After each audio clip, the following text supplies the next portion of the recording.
ngày tốt tất khơi ấy là mơ chân mới nè bạn ăn ngày tốt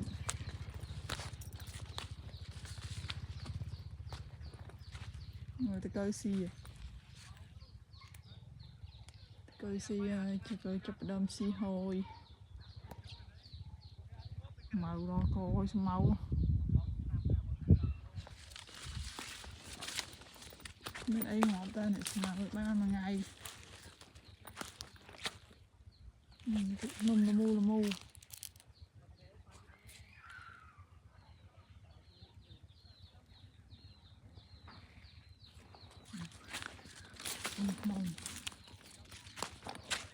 là mu chứ sao ta quên nôm rồi nè